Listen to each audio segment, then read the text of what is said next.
conversando que el propósito de la vida tiene sentido cuando yo entiendo de dónde vine. O sea, soy una persona creada por Dios, fui creado por Dios, pero habiendo sido creado por Dios, nosotros todos tenemos que lidiar con la realidad de nuestro fracaso, del pecado. Pero la solución de Dios al pecado es algo maravilloso, es su gracia. Y después de haber sido abrazados por esa gracia y transformados por ella, el Señor quiere que vivamos no aisladamente, sino que en comunidad. Eso fue lo que vimos la semana pasada. Y hoy día nosotros vamos a dar un paso más en eso. Vamos a conversar un poco sobre cómo debe ser entonces nuestro estilo de vida. Una vez que hemos encontrado, estamos en el proceso de consolidar el entendimiento de quién soy yo y hacia dónde apunta mi vida en Jesús y a través de Jesús, nos damos cuenta de que Jesús demanda de nosotros una forma de vivir muy peculiar. Y es interesante que Jesús es muy objetivo. Con Jesús no tiene letra chica. Nosotros sabemos cómo es eso, ¿no? Uno va a renovar la aplicación o cuando cambia el sistema operativo del celular o de la computadora, ¿no? Y aparece una pantallita que con un montón de cosas hacia abajo, ¿no es cierto? ¿De acuerdo? Siempre decimos que nunca hemos leído eso, ¿no? A veces, normalmente, cuando con las aplicaciones no nos provoca tanto problema. El problema es cuando uno va, por ejemplo, firmar un préstamo o a veces un arriendo o un contrato laboral o cualquier cosa, que uno no se percató de la letra chica. Yo me acuerdo de una serie que está en Netflix, que habla sobre escándalos financieros, gente que estafa y todo eso, grandes escándalos financieros. Y uno de ellos era de una empresa que prestaba dinero a la gente, gente que estaba en necesidad y no le ponía muchas trabas. Entonces les prestaba dinero fácilmente. Alguien sacaba, qué sé yo, $1,000 o $900 y uno podía pagar mensualmente y se descontaba automáticamente de su cuenta. Préstamo consignado, ¿no? Le dicen eso. Bueno, la cosa es que nadie leía la letra chica. Y la letra chica decía que el préstamo debiera ser pago al final del primer mes. Si no se paga, se renueva automáticamente. Pero lo que se va a descontar de la cuenta no es algo para pagar la deuda, sino que una multa de renovación. Sigues debiendo. Entonces las personas estaban ahí el segundo, tercer, cuarto, quinto mes, pagando todos los meses un valor que uno piensa, bueno, es un 10% de mi deuda, un 20% de mi deuda, y en pocos meses estoy listo. Al quinto mes se hace un giro en la cuenta del valor total del préstamo. Y obviamente la persona queda sin piso, porque ¿cómo me sacan todo ese dinero si yo estoy pagando todos los meses? Ahí es donde se explica, bueno, es que en realidad lo que estás pagando no es el préstamo, es solamente una multa para la renovación del préstamo. Y la deuda, entonces, sacaste 1,000, tienes que pagar 3,000. La letra chica a veces nos mata, ¿no? El mundo sabe jugar con eso, pero Jesús sabe hacer bastante bien. Jesús hizo lo que nosotros podemos llamar de propaganda honesta. Es como eso, ¿no? Obviamente que eso es una broma, pero hay muchos de eso en internet, ¿no? Como Netflix, ¿no? Donde pasas más tiempo buscando que efectivamente viendo las series, ¿no? O Mac Diabetes, ¿eh? Entonces, a veces pensamos cómo serían las propagandas si ellos fueran honestos con lo que están realmente ofreciendo. Y pasa mucho con la religión. Hay mucha gente vendiendo la pomada por ahí. Hay mucha gente vendiendo la pomada, la solución para sus problemas, el cambio de su vida. Pero, a ver, sentemos primero. Ustedes conocen bastante bien algunos conterráneos nuestros de Brasil que fundaron una iglesia que quedó conocida en Latinoamérica como Pare de Sufrir. Yo me acuerdo, yo era chico y cerca de mi casa tenía una iglesia de estas que tenía un letrero gigante: Pare de Sufrir, entra acá. Y uno, realmente, o sea, no obstante, cuando vamos al Evangelio, no es exactamente lo que Jesús dijo. Jesús hizo lo que podemos llamar el anti-llamado. La gente hace llamado y propaganda y marketing y todo eso. Jesús hizo un anti-marketing, un anti-llamado. La Biblia dice claramente que las multitudes se acercaban a él y él va y les para los carros y dice, mira, aquí funciona así, así, así, así. Y fue tan duro su mensaje que después de eso la gente se fue. Quizás algunos puedan decir, es que Jesús no fue estratégico. Si fuera estratégico, habría podido enganchar a esa gente. Pero Jesús tenía una estrategia que es la estrategia por sobre todas. Y eso es lo que vamos a conversar hoy día, ¿no? Jesús habla mucho en la Biblia sobre discipulado. Discipulado es una palabra obviamente un poco rara. Nosotros como cristianos quizás nos acostumbramos con ese término, pero no es un término que se ve mucho por ahí. Discipulado tiene que ver con seguir a alguien, con aprender de alguien. Es como ser un aprendiz, ¿no? No sé si ustedes se acuerdan de esa serie donde Donald Trump, antes de que fuera presidente, qué sé yo, él tenía un programa así, ¿no? O que en Latinoamérica o en algunos países heredó ese nombre. Él era un jefe de negocios, iba a orientar a los nuevos a que pudiesen ser grandes negociadores, grandes empresarios, ¿no? Esa lógica un poco de que alguien con experiencia enseña a otro. El discipulado tiene un poco que ver con eso, es decir, hay un maestro y hay alguien que lo sigue, que aprende de él. Nuestro sistema educacional es colectivo, entonces uno va en un colegio, pero en la antigüedad existían muchos los sistemas más individuales, donde uno con uno va siguiendo, o hay un maestro que vive su vida junto con sus alumnos y ahí ellos van aprendiendo a cómo ser un discípulo de Jesús. El punto es, hay muchos lugares comunes en ese tema. Y quizás ustedes están pensando, bueno, yo ya escuché todo lo que podría haber escuchado sobre discipulado, sobre cómo seguir a Jesús, y es simplemente, bueno, hay que obedecer a Jesús y portarse bien. Pero la cosa es que Jesús, cuando describe su propuesta de vida, Él dice algunas cosas muy importantes y que nosotros tenemos que recordar siempre. Eso es algo que el Evangelio nos exige. El Evangelio no es algo que una vez creído, pero yo creí alguna vez en la vida y eso ya está. Es como cuando uno firma, ¿no es cierto?, la renovación de la aplicación o del sistema operativo y uno da ok con los términos y nunca más tiene que volver a pensar en ello.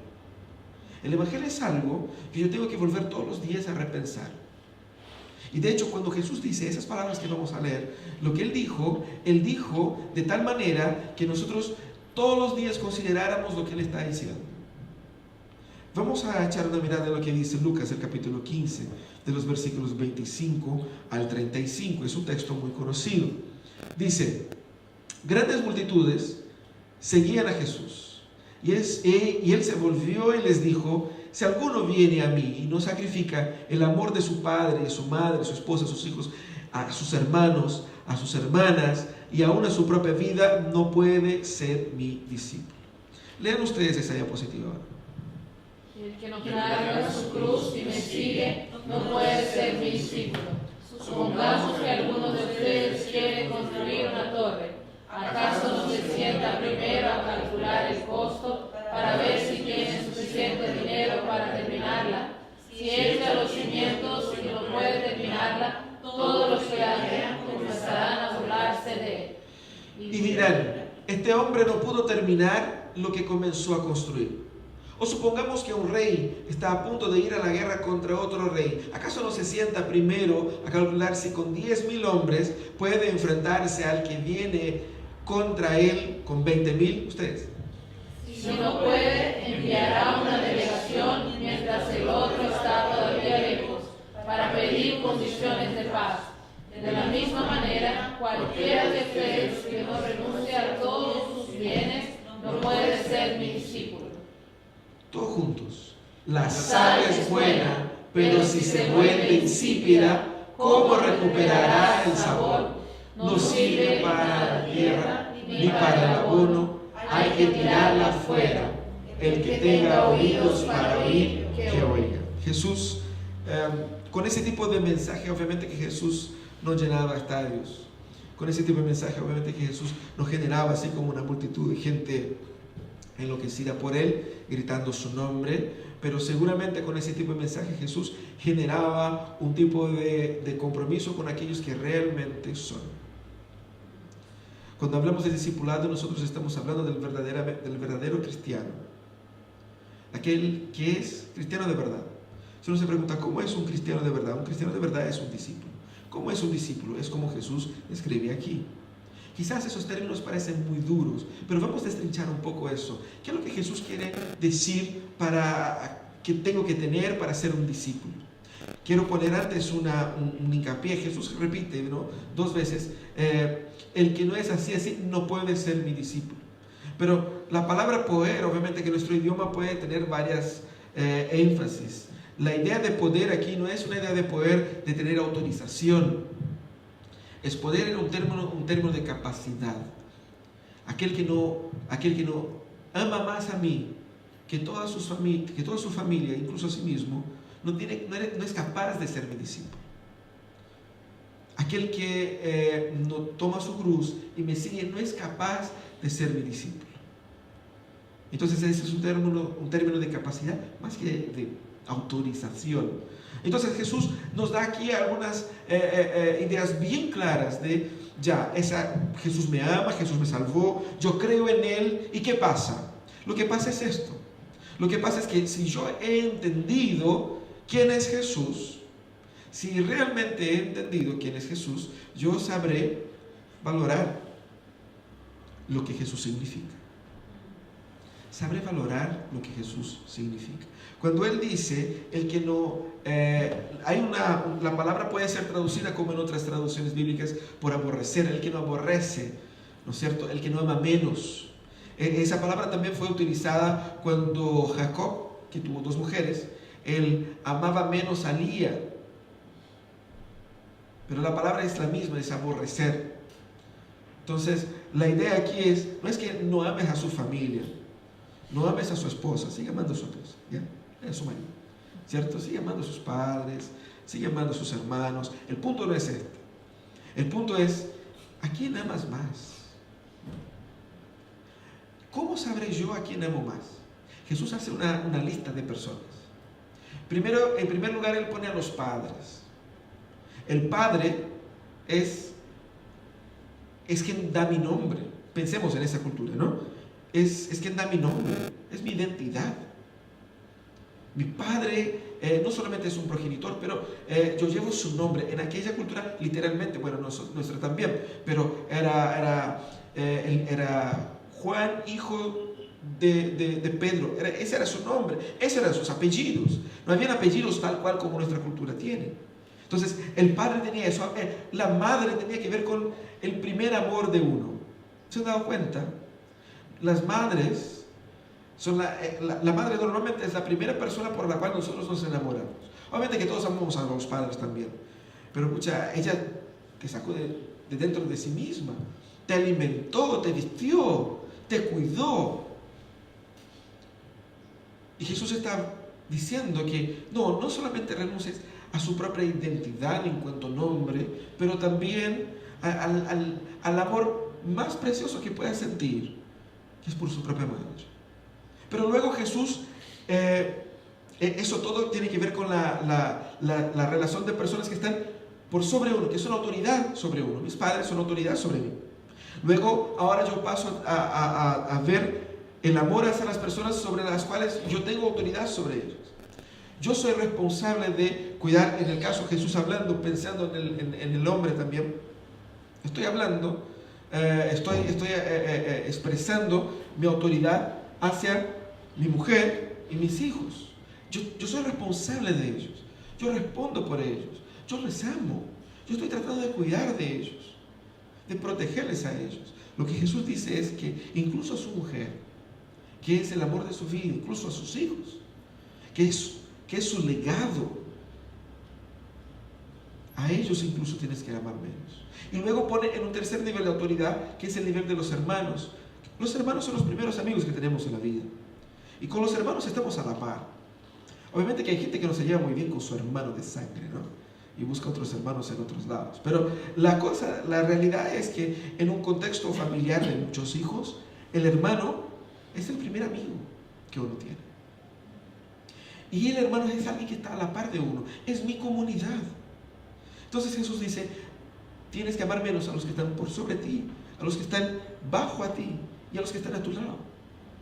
Todos los niveles de reacción, todos los niveles de sociabilidad. Y Jesús termina incluso su propia vida. Pero ¿por qué Jesús dice eso? ¿No parece un poco... Y Jesús está un poco agrandado, ¿no?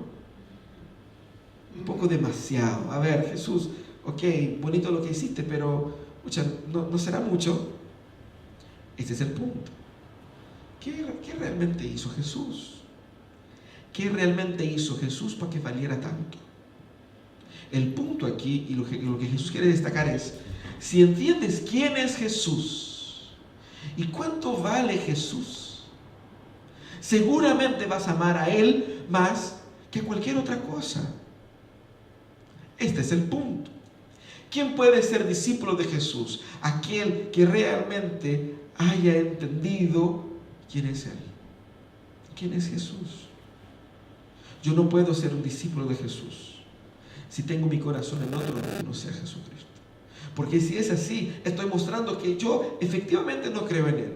Puedo estar de acuerdo con Él en algunas cosas, pero creer en Él es entender su valor. Y cuando entiendo el valor de Jesús para mí, yo empiezo a comparar. No estamos viviendo bajo persecución, pero si viviéramos como en los países árabes, ¿cómo sería? Pero quizás no estamos viviendo una persecución real, pero una persecución occidental, podemos decirlo así. Y quizás he visto muchos casos de gente que por convertirse, por pasar a ser cristiano, un discípulo de Jesús, ha enfrentado dentro de su propia casa oposición, en su propio trabajo oposición, gente que ha perdido amistades, gente que ha perdido pareja, gente que ha perdido negocios. Hay varios casos, pero hay un caso de una empresa norteamericana que produce partes de matrimonio, trabaja con impresión, ¿no? Y que una pareja homosexual fue y que, bueno, nos vamos a casar y queremos hacer eso. Y ellos dijeron, mira, eso va contra nuestra fe, nosotros no queremos hacer ese tipo de trabajo. Ellos demandaron y la empresa fue a quiebra. Lo mismo pasó aquí en Chile. Ha pasado aquí en Chile. Y el Movilich procesó todo esto y era una persona, ni siquiera era una empresa, era una persona que hacía esas gestiones, que hacía eso, que tenía un negocio en su casa y no tenía ni siquiera personalidad jurídica. Pero como cristiano uno tuvo que soportar esto. La pregunta que hacemos es, ¿qué vale más?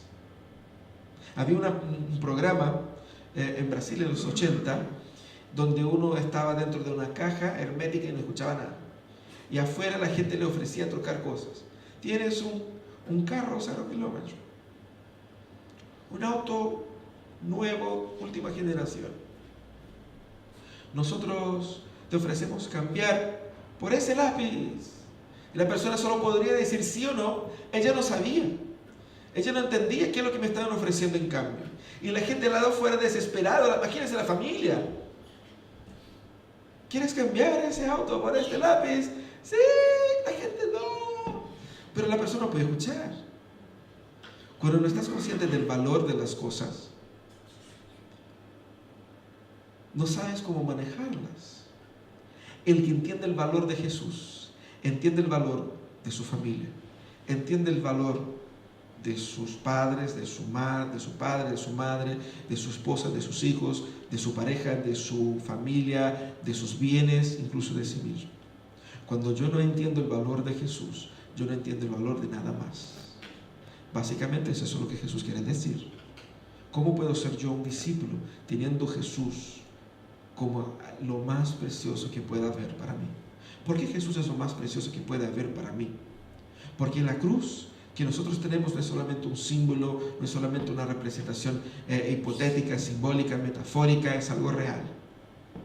El Dios encarnado se vino por ti. Y si Él no es lo más importante, nada más es. Lo segundo que el texto nos muestra es que para seguir a Jesús como su discípulo, yo debo estar dispuesto a sufrir lo que eso implica. Y Él dice claramente, uno tiene que tomar su cruz. Es la segunda vez que Lucas utiliza esa expresión de la boca de Jesús. La primera vez fue en el capítulo 9, donde Lucas hace hincapié de mostrar tomar su cruz diariamente.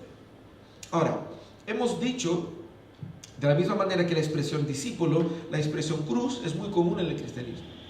Tenemos una ahí, ¿no? Y repetimos, y utilizamos, y cantamos, y no siempre se entiende bien. Pero cuando Jesús dice tomar su cruz, ¿qué es lo que eso significaba? Eso significaba que aquel que tomaba su cruz normalmente era obligado a hacerlo. Nadie camina a la horca voluntariamente, lo obligan a hacerlo. El que llevaba su cruz, la cruz era un instrumento de sufrimiento y muerte pública.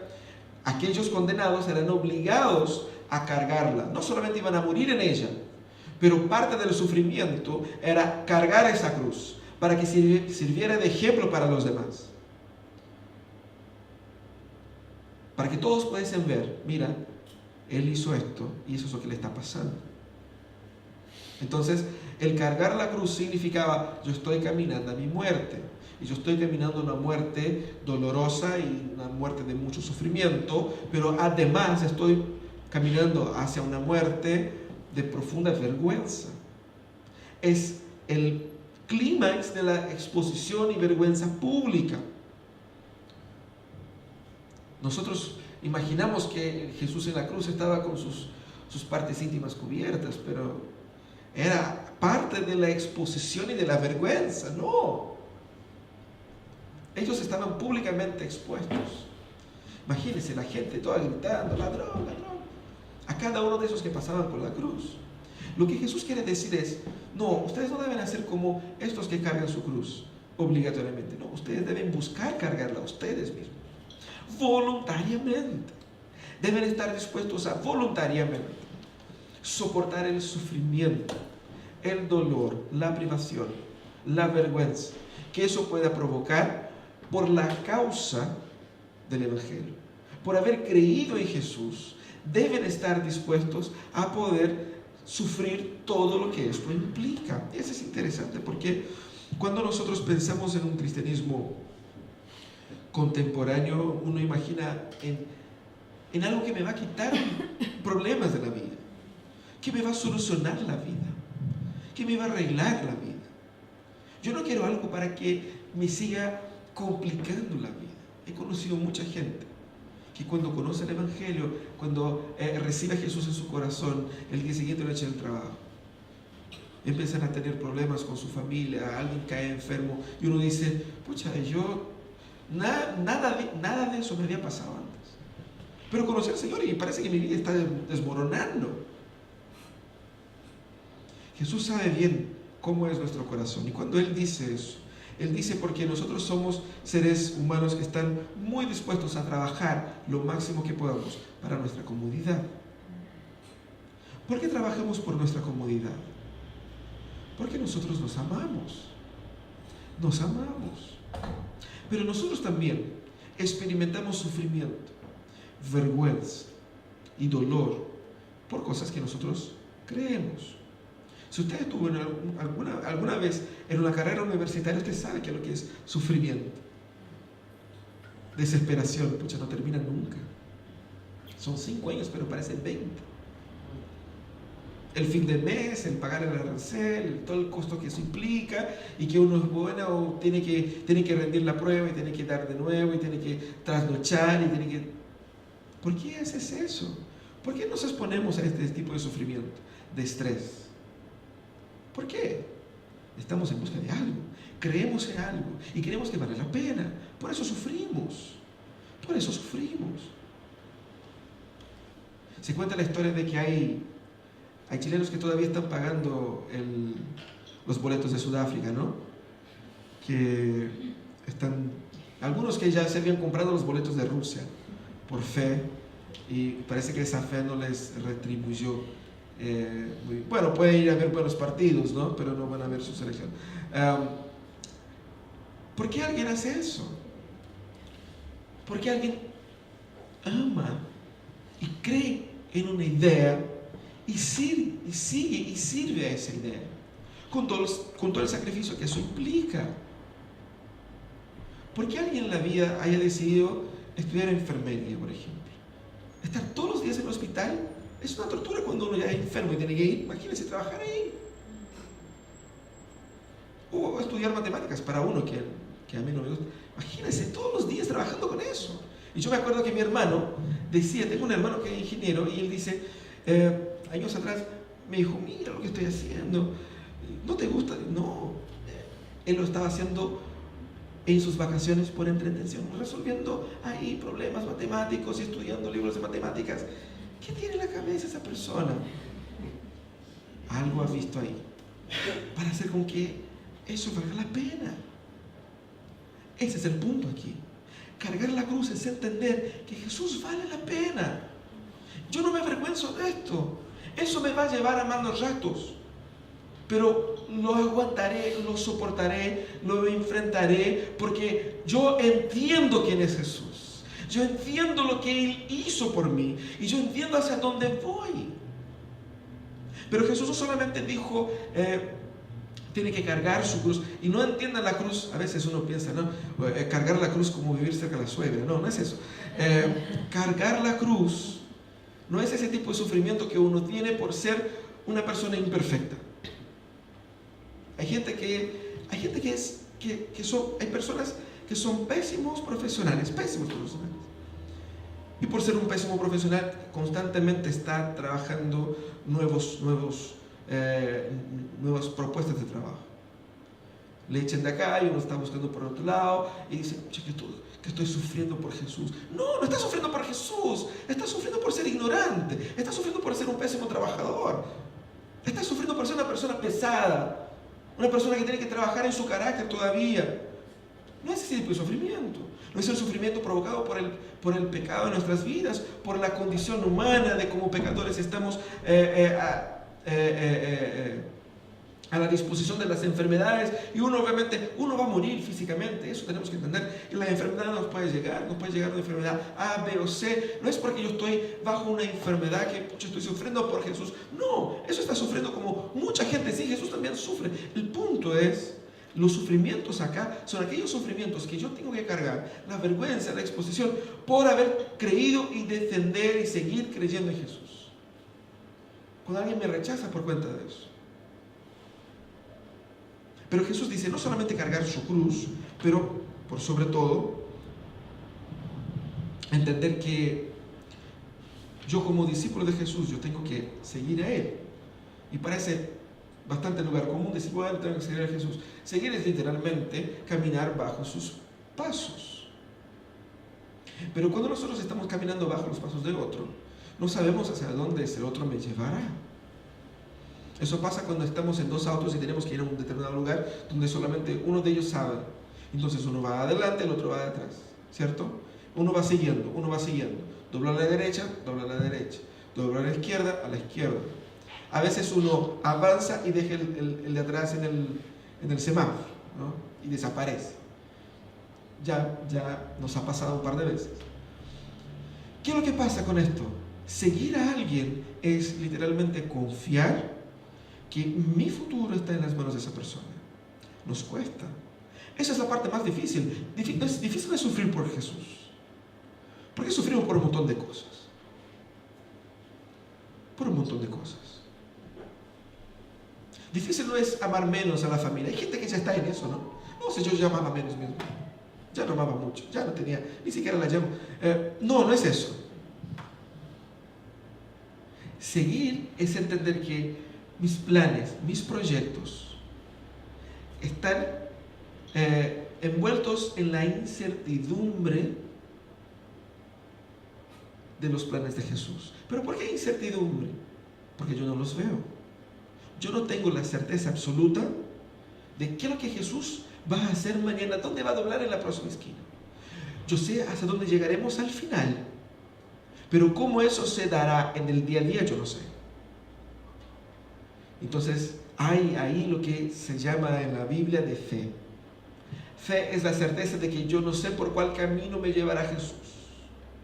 Yo no sé de qué manera me conducirá, pero yo sé que llegaré La fe es la certeza de que Jesús no va a equivocarse del camino. Jesús no ocupa Waze, Jesús no ocupa Google Maps, Jesús no ocupa ninguna de esas aplicaciones para llegar al destino. Él sabe, Él lo sabe. Y no tengo como yo tener la antivisión del hecho. Yo tengo que confiar en Él. Lo que Jesús dice es, confíen en mí. El punto es que muchas veces Jesús va a caminar por lados que no queremos caminar. Con los discípulos pasó eso una vez. Normalmente para ir del sur al norte ellos cortaban por fuera para no pasar por la región de Samaria. Y para Jesús eso no era ningún problema. Él decidió pasar por el medio, justamente para encontrarse con samaritanos ahí. Y los discípulos estaban muy contentos, obviamente, pero ahí pasaron por eso y Jesús conscientemente se quedó a conversar con una mujer. Ellos nunca conversarían con una mujer como esa. Ellos nunca harían esto. Ellos estaban haciendo esto porque Jesús les llevó a hacer. Es igual cuando Jesús se encuentra con Pedro por la primera vez, que ellos están ahí en el barco después de haber pescado toda la noche y estaban tristes porque no habían podido conseguir nada y estaban volviendo después de toda una noche de trabajo y Jesús ahí en la orilla. Jesús probablemente había dormido toda la noche, estaba impeque, bien ahí, desayunado, ¿no es cierto? Le dijo, oye, tira la red para el otro lado.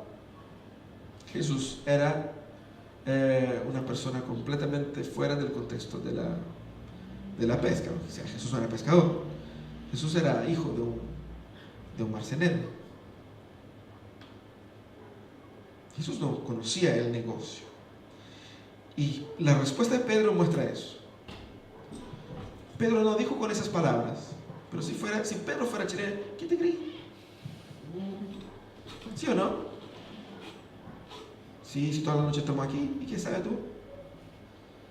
Si nosotros que somos los profesionales en esto no hemos podido, ¿tú crees que si yo lanzo la red en ese lado ahora me va a salir un montón de... Estás loco. Pero Pedro dijo algo, ante tu palabra, échale las redes. Y la cosa fue tan sorprendente porque las redes no fueron suficientemente fuertes para cargar todos los peces que ellos estaban sacando.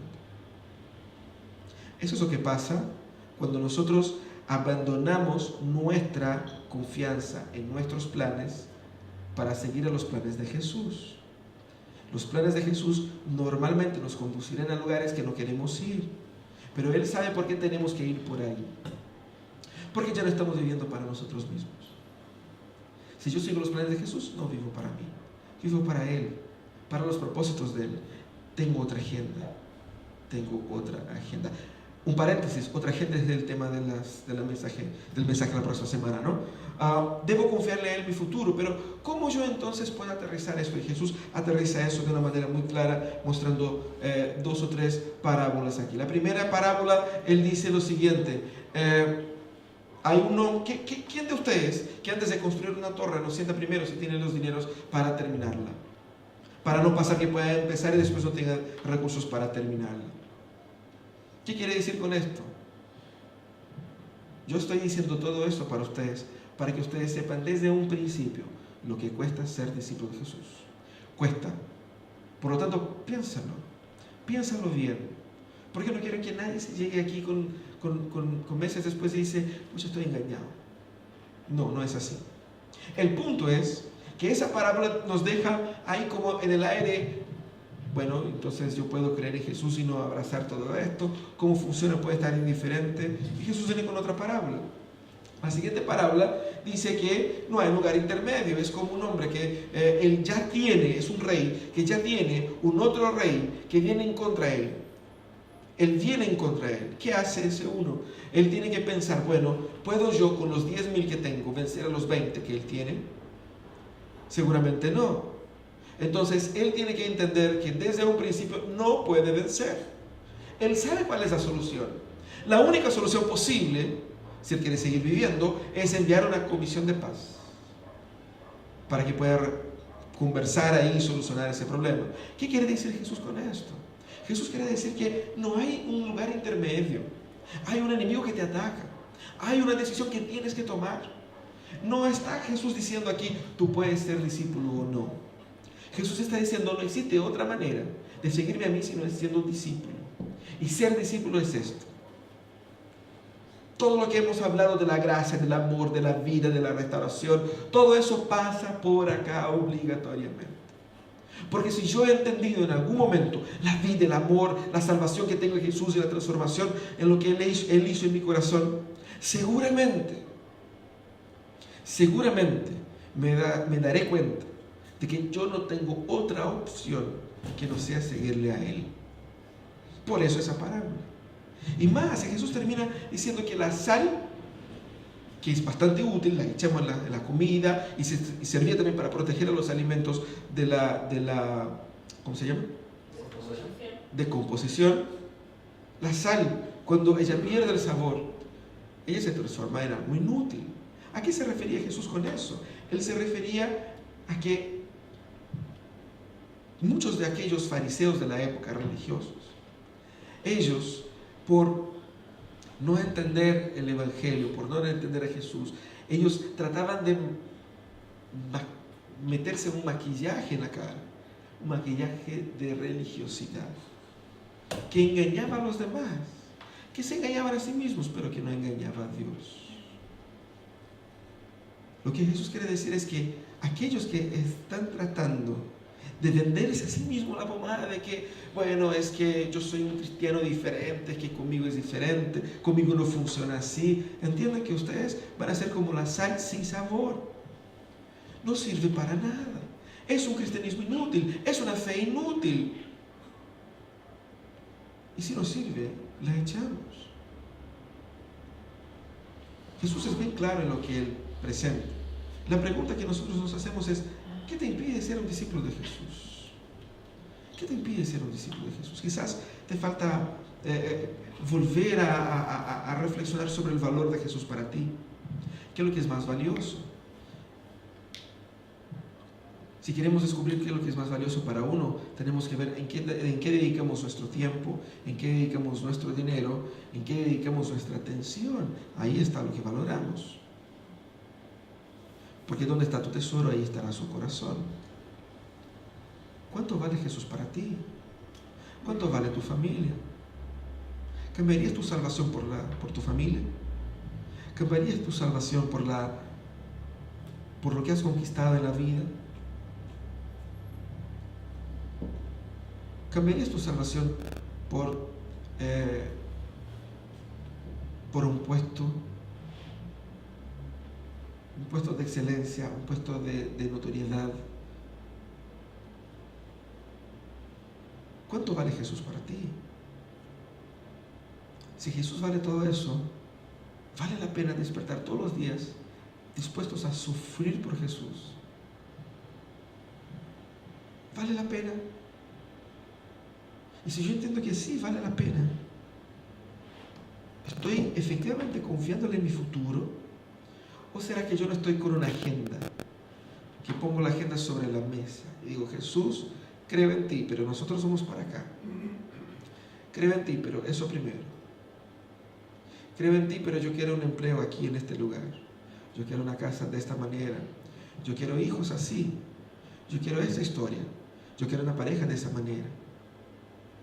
Yo quiero que eso funcione así para mí. Yo quiero que eso resulte. E imponemos a Jesús nuestros planes. Cuando Jesús dice: olvídalo, esa es una tontera. Yo tengo planes mejores. Para ser discípulo, para ser capaz de seguir a Jesús, tengo que confiar en Él, tengo que amarle a Él y tengo que estar dispuesto a sufrir por Él. ¿Qué te impide a ti de ser discípulo? Cierra tus ojos. Acércate.